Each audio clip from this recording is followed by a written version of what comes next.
රුසියානු ජනාධිපති ව්ලැඩිමිර් පුටින් විසින් කියලා තියෙනවා ඔවුන්ගේ නවතම හා භයානකම න්‍යෂ්ටික දෙකක් වන පොසයිඩන් කියන දියට ඩ්‍රෝනයත් බුරවෙස්නික් කියන න්‍යෂ්ටික බලෙන් ක්‍රියාත්මක වන ක්‍රූස් මිසයිලයත් සාර්ථකව පරීක්ෂා කරා කියලා. ඉතින් මේකෙන් පේන්නේ රුසියාව තාමත් ලෝකයේ බලවත් හමුදා රාජ්‍යයන් අතර ඉස්සරහින් ඉන්න බලාපොරොත්තු වෙනවා කියන එක. පුටින්ගේ මේ කතාව අනුව පොසයිඩන් ටෝපිඩෝව පළමු වරට න්‍යෂ්ටික බලෙන් ධාවනය කරලා පරීක්ෂා කරලා තියෙනවා. ඒ වගේම ඔහු කියලා තියෙනවා මේ ටෝපිඩෝවට වේගයත් ගැඹුරත් අතිශය අධික නිසා ඒකට බාධා කරන්න හෝ නතර කරන්න හැකි ක්‍රමයක් කාටවත් තාම නැහැ කියලා.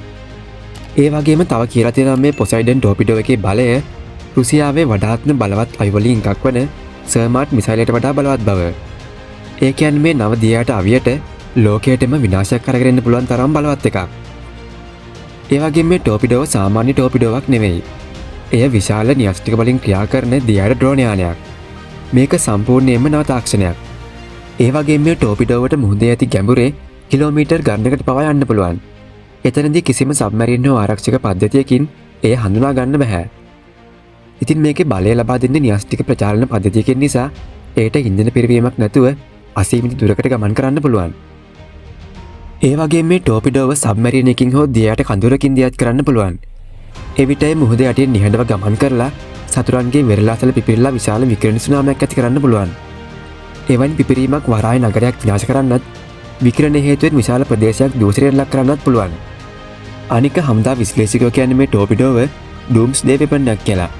ඒ කියන්නේ ඒකේ අර්ථයෙන්ම ලෝකේ පුරා විනාශයක් ඇති කරන්න පුළුවන් නවියක් කියලා. එහි වේගය ගැට 100ක් පමණ වෙන්න පුළුවන් කියලා තෝන් කියනවා. ඒ විදිහටයි මීටර් 1000 ඉක්මන ගැඹුරකට යන්නත් හැකියාව තියෙනවා. එවැනි ගැඹුරකදී ඒක බටහිර රටවල් ආරක්ෂක පද්ධති වලට හඳුනා ගන්න හෝ නවත්තන්න බෑ.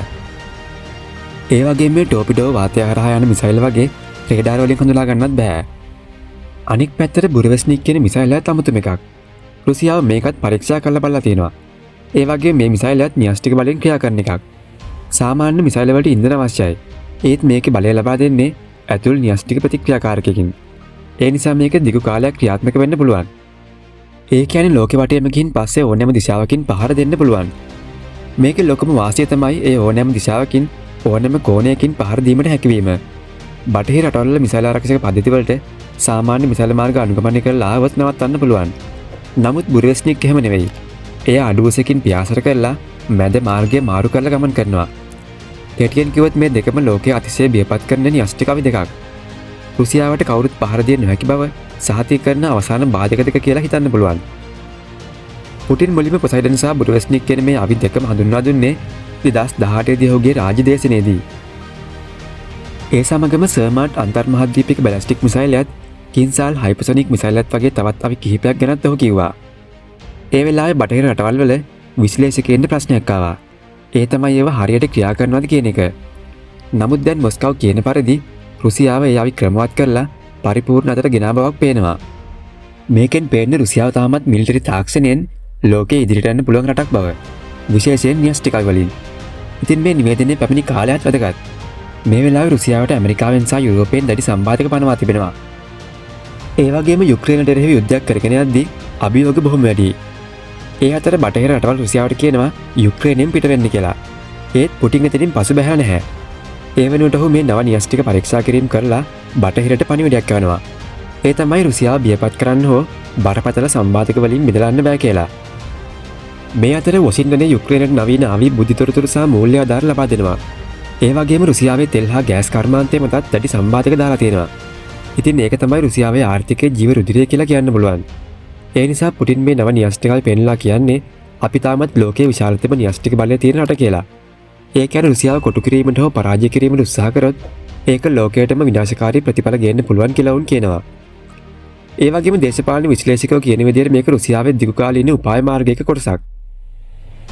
රුසියාව හැම විටම කියලා තියෙන්නේ ඇමරිකාව විසින් යුරෝපය සහ ආසියාවේ තාඩ් ඒජිස් වගේ මිසයිල් ආරක්ෂක පද්ධති තැබීම බලතුරණය වෙනස් කරන එකක් කියලා. ඒ නිසා රුසියාව මේ ආරක්ෂක පද්ධති වලින් බාධා නොවන අවි සොයාගන්න ගැඹුරින් හෝ අනපේක්ෂිත කෝණ වලින් පහර දිය හැකි නව තාක්ෂණයන් සංවර්ධනය කරලා තියෙනවා. ඉතින් පොසයිඩන් කියන මේ ටෝපිඩෝ එකත් ඒ උපාය මාර්ගයේ විශේෂ කොටසක්. මේක බෙල්ගරෝඩ් කියන විශාල සබ්මැරින් එකකින් නැගෙන යන්න පුළුවන්. ඒ බෙල්ගරෝඩ් කියන්නේ ලෝකයේ විශාලතම සබ්මැරින් වලින් එකක්. ඉතින් ඒකට එකවර පොසයිඩන් ඩ්‍රෝන් කිහිපයක් යවන්න පුළුවන්. ඒ කියන්නේ රුසියාවට ලෝපුරා වෙරළපට නගර කිහිපයක් එකවර ඉලක්ක කරන්න පුළුවන්. ඉතින් මේ සෑම ටෝපිඩෝ එකකම මෙගාටොන් 100ක වගේ බලයක් තියෙනවා. ඒ කියන්නේ හිරෝෂිමා බෝම්බේ බලයට වඩා 6000 ගුණයක් බලවත්. ඉතින් මේ විනාශකාරී බලය හදලා තියෙන යුද්ධයක් කරන්න නෙවෙයි. යුද්ධයක් වැළැක්වීමට.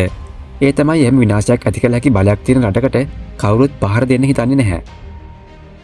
ඉතින් මේ ටෝපිඩෝ එක බලද්දි බුරෙවස්නික් කියන්නේ වෙනස්ම අරමුණක් තියෙන එකක්.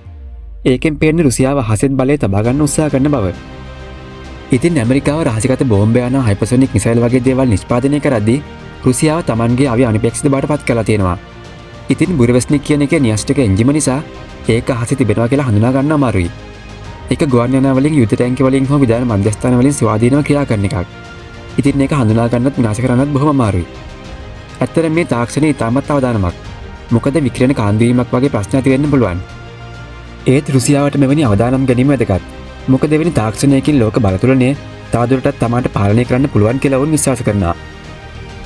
බොහෝ බටහිර විශ්ලේෂකයන් හිතන්නේ මේ නව න්‍යෂ්ටික පරීක්ෂණ වලට රුසියාවට අරමුණක් තියෙනවා කියලා. රුසියාව මේ ආයුධ මගින් ලෝකයට මතක් කරන්නේ විශේෂයෙන් ඇමරිකාවට මතක් කරන්න උත්සාහ කරන්නේ ඔවුන් සමග යුද්ධයකට යන එක විනාශකාරී තීරණයක් කරනවා කියන එක.